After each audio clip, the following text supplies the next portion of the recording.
Namen brezpilotnih letal je podpora enotam Slovenske vojske, predvsem motorizirani bataljonski bojni skupini z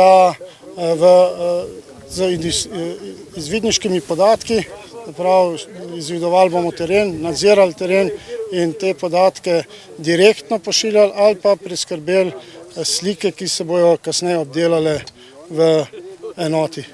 Ta pridobitev je pomembna iz tega stališča, ker je sredstvo moderno in zagotavlja širok spekter nadzora prostora, predvsem pa hitrost pridobivanja podatkov. Se pravi, če smo prej pošiljali izvidnike na območje, smo porabili par ur ali pa celo kakšen dan, tako pridobimo podatke v 10-20 minutah.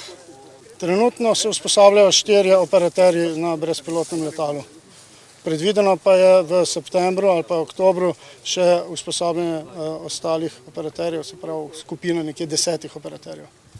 Letalnik ima omejene sposobnosti, se pravi, če je veter na tleh močnejši kot 8 metrov na sekundo, ga ne smemo izstreliti oziroma 12 metrov v zraku. To je omejitev. Vem pa, da imamo mi usklajeno zakonodajo in predpise, tako da mi v skladu z zakoni lahko letimo, imamo pa tudi usposobljene operaterje, ki poznajo letalsko zakonodajo in pa kako se leti v zračnem prostoru.